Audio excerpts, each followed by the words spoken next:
Good afternoon. I am Mrs. PEARLINE ANANDHI, working as an assistant professor in CSI College of Education. Now, I am going to take about blueprint. This is one of the syllabus given in assessment for learning for second years. Second years, they have this assessment of learning paper. In that, they have this blueprint.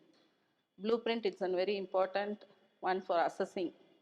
That is, it is actually a set of table of specifications, set of table of specification, and it denotes various aspects. That is, வினாத்தாள் வடிவமைப்பு. It denotes various aspects. It is based on Bloom's taxonomy. Bloomin வகைப்பாடுகள். Bloom's taxonomy of educational objectives. Bloom's taxonomy implies that is cognitive, affective, and psychomotor. அறிவுசார், எழுச்சிசார், உணர்ச்சிசார். Cognitive, affective, psychomotor. In that one, this blueprint is framed based on cognitive aspects. Cognitive aspects of learning. What all the things comes under cognitive aspects of learning, we will be seeing in this blueprint. And in this blueprint, we have some 4 content, that is important content area in preparing blueprint. That is first one is the objectives. Objectives implies நோக்கங்கள். Second one is the content area. Content area implies பாடப்பொருள். Third one is the form of questions. That is கேள்விகளின் அமைப்பு. Fourth one is the levels of difficulty. கடினத்தன்மை. That is first one is what we are going to say is objectives. That is weightage we are giving for objectives. Objectives in the sense we can say it is framed based on Bloom's taxonomy. That is knowledge, understanding, application, skill.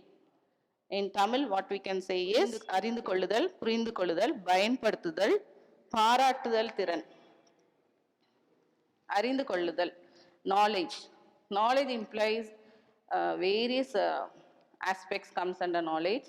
One we can say recalls, whatever recalls in the classroom, we can ask questions based on knowledge. Then recognizers, some recognition, நினைவு கூறுதல். இந்த மாதிரியான கேள்விகள் எல்லாம் அறிவுத்திறன் கீழாக வரக்கூடியது. That is recognizers, then lists out, specifies, states, gives some examples, illustrates, these all comes under this knowledge question. அறிவுத்திறன், அறிவை சோதிப்பதற்காக கேட்கப்படும் கேள்விகள். இரண்டாவது வந்து என்னன்னா understanding, that is comprehension. Comprehension implies, that is whatever they understood based on knowledge question, here they have to set questions. That is, in knowledge question, some definition, everything they could have asked. That definition, if the students have understood, then they can give in a clear manner, precise manner. They can explain in a detailed manner. These and all comes under this understanding. புரிந்து கொள்ளும் திறன். அறிவு திறனை சார்ந்துதான் இந்த புரிந்து கொள்ளும் திறனும் ஏற்படுகிறது. Knowledge, based on knowledge, we can understand what it is given, what are the explanation, describe, then we can ask explain, then we can ask discuss in detail. So these type of questions and all we can ask in understanding. If a student is well versed in the subject knowledge, in the content of the area, then they can easily write the answers based on understanding questions. So understanding, this also is one of the factor. Then third one is application. Application implies, that is some of the subject, whatever they learn, they have to apply. That is, as in case of maths teacher, they can give the formulas. Based on that, they can ask some exercises to do. These and all comes under application. Same thing, and a language teacher, they can ask some exercises. Some exercises based on the content they can ask. Some exercises they can work out in that classroom, and based on that they can ask some questions. Then they will test the application application, how they are able to apply, how they are able to apply the formulas, how they are able to apply the grammar, everything they can easily analyze. These and all comes under application. Then fourth one is skill, திறன். திறன் என்பது அதனை பயன்படுத்துவது, பாராட்டுகின்ற திறன். இந்த திறனை பயன்படுத்தின பிறகு எவ்விதமாக பாராட்டப்படக்கூடியது, பாராட்டும் திறன். திறன்னு எடுத்துட்டோம்னா அதில் வந்து LSRW we can check, listening, speaking, reading and writing skill we can see. Then in case of drawing, motor activity skills, whatever the students have, that is some skills they have in the classroom. Sometimes some students they have drawing ability, some students they are able to speak, some students they are able to read, some students they are able to write properly. So these and all we can analyze. Same thing as an history, geography teachers or social teachers, they can give the skill for drawing a graph or map, drawing a map, they can do it. And sometimes even some population, example many kinds of that is geographical area, then location, everything they can analyze. These and all, these type of questions and all comes under skill, திறன். So this also it is evaluated. These and all comes under first one, that is weightage to objectives. Second one is weightage to content. Content implies that is the test must be designed in all areas of language. பாடப்பொருள், all areas of language they have to test. So this implies, in case of language, we can say prose, poetry, grammar, supplementary, composition. These and all are the areas we can analyze. That is, we can analyze here உரைநடை, செய்யுள், இலக்கணம், கட்டுரை. இவற்றை நாம் எல்லாவற்றையும் இந்த மாதிரியான இடத்துல எல்லாம் நாம் அனலைஸ் பண்ண முடியும். உரைநடையில் செய்யுள், இலக்கணம், கட்டுரை. So prose, if you are taking prose, we can see the students how they are able to recall. That is, we can analyze the students based on how they are reading, loud reading. These and all we can analyze, silent reading. These and all we can give for prose. Whether they are reading with proper stress, pronunciation, intonation, everything we can analyze. These and all comes under prose. How they are able to pronounce, the students from 6th standard. There is some differences, variety of differences are there, various differences are there. High school level students, how they are able to pronounce. Then in case of higher classes, how they are able to pronounce. Higher secondary, same thing, spelling errors, spelling mistakes, whether they are able to spell properly. These and all they can focus. எவ்வாறு அவங்க உச்சரிப்பு திறன் எவ்வாறு இருக்கிறது, இதெல்லாம் வந்து அவங்க வந்து பார்க்க முடியும். உச்சரிப்பு திறன் பார்க்கலாம், அதேமாரி அவங்களால பேச்சு திறன் எப்படி இருக்கிறது, எழுத்து திறன் எப்படி இருக்கிறது, இதெல்லாம் பார்க்கக்கூடியதெல்லாம் இந்த ஆஸ்பெக்ட் கீழே வரக்கூடியது. Second one is poetry. Poetry, in the sense we can say, here how we can analyze the students is based on rhythm, whether the rhyming scheme they are following. These and all we can follow. Whether they are following the pattern of, that is the rhyming pattern. Here also we can see about that lines, how much lines they are able to read properly, how they are able to spell properly, how they are able to pronounce. Then sometimes even it comes under intonation, how the falling intonation, rising intonation happens. Then the sound, how they are able to speak, how they are able to, sometimes even in poem and all, we can sing, so that how the rhyming scheme, it is formed properly, the alliteration, how it is formed in that rhyming scheme, the poem, everything we can analyze. Based on that only, this concept marks have been awarded. Then next is grammar. Grammar part we can say, here also more or less we have to see about that, how far the students are able to recall the concept given. Sometimes in case, for example, verbs, nouns, adjectives, many are there in grammar. First of all, the teachers, they will teach based on some grammatical rules and procedures, and the students has to follow the same grammatical rules and procedures while implementing in their exercises. So these and all, they have to focus. The rules, regulations, they have to properly, they have to analyze. Then only they can write it correctly. So these also they have to see grammatical aspects, grammatical mistakes, whether any errors are there, any mistakes are there, while spelling out the words they have to see, sentences, sentence pattern, then they have to see how they are doing each and every aspect they have to find out. So this also differs. Grammar also differs in case of lower classes, primary classes, high school, higher secondary, everything it differs. So the teachers must be familiar with the grammatical rules, then only they can implement to the students. So many of them, they have fear about grammar. They think it is very difficult one, but by practicing again and again, they can easily implement. So practice makes a man perfect. Again and again, grammar, they should not have fear, and they have to practice it again and again, then they can easily implement. So if they are thorough with the grammatical rules, it's easy for them to speak out, to write the sentence correctly, to read, to speak, everything they can do it correctly. All the skills will develop. The next one, what we can say is composition. Composition, there are two types, free composition are there and guided composition are there.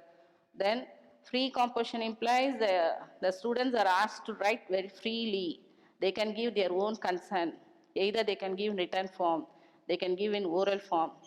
So controlled composition implies it is controlled by a teacher, and teacher whatever is mentioning, it should be written by the written, or it should be told by the students. So these two differs. Then one more thing is, in case of free composition, it comes under intensive reading, and in case of control composition, it comes under extensive reading. That is supplementary, then books and all, then story books. Apart from the textbook, they will be reading in extensive. Intensive implies only the prose, only the textbook. But extensive implies apart from the textbook, everything it comes under this extensive. And next, third one. Third one is weightage to forms of questions. கேள்வியின் அடிப்படையில் கேட்கப்படுவது. கேள்வியின் அடிப்படையில் எடுக்கப்படுவது வந்து one word answers we can ask, short answers we can ask, then paragraph questions, then essay type. புறவய வினா, சிறு வினா, கட்டுரை வினா, இந்த மாதிரியான கேள்விகள் வந்து எடுக்கப்படலாம். So one word questions implies objective type, implies there's multiple choice you can ask, fill in the blanks you can ask, choose the correct answer you can ask, then only one word if you want to write you can ask. Then next is short answers. Short answers implies two sentences you can give. You can make them to write two sentences, one or two sentences you can make them to write. Then paragraph implies one paragraph you have to make them to write. Then essay type it will come for 3 pages. Like that you can ask some questions. These and all comes under weightage to forms of questions. Then fourth one, last one is weightage to difficulty level. Difficulty level implies kadinathanmai. This we have to focus on 3 varieties. That is 3 types of students are there in a class. One is above average, average, below average. And all the 3 type of students will be there in the classroom. So based on that only we have to set the questions. Above average or intelligent students, they will be around 20% they will be. Then below average, slow learners, dull-headed students, they will be around 20%. Average students, they will be around 60%. So based on that only we have to set the questions. சராசரி மாணவன், மீள்தகு மாணவன், மெல்ல கற்பவர்கள். இந்த மாதிரி 3 வகையான மாணவர்கள் ஒரு வகுப்பறையில் உள்ளனர். அதற்கேற்றாற் போல நாம் கேள்விகளை கேட்க வேண்டும். So difficult level questions, in that we can ask around 20%. 20% we can focus for difficult level questions. Easy level questions we can ask for 20%. Then for average students we can ask for 60%. Because like this only, if we are setting the questions only, all the students they are able to answer. If we are setting the question paper only for intelligent students or whose IQ level is more, then other students, they will find it very difficult. Same thing, if you are setting the questions for very below average students, then other students also, they find it very difficult. So average students, so we have to focus all the three. Average students, difficult students, then high, above average students, high IQ students. So based on that only you have to set the question paper. So these are the four aspects we have to focus for taking a blueprint. If this blueprint is correctly framed, then it is easy for the students to learn. In case of public examination, that they are focusing on 10th, 11th and 12th and all, they will be thorough with this blueprint, both teachers as well as students, and they will teach accordingly so that the students, they are able to secure more marks. Though that syllabus, curriculum, everything, they find it difficult, if blueprint is properly given, then all the type of students, they are easily to write the exam, they are easily to get through the examination. So these and all we are doing for what purposes? In order to have achievement tests properly. So based on achievement test only, these type of blueprint is prepared. Achievement test is a test, it is prepared at the end of the year and based on the marks or grade given throughout the year. Sometimes nowadays how they are giving grade is based on CCE. CCE is Continuous Comprehensive Evaluation, which is followed in CBSE syllabus. And in case of our school, that is Tamil Nadu government schools and all, they are following the Samachir system and they are having the examination based on this CCE.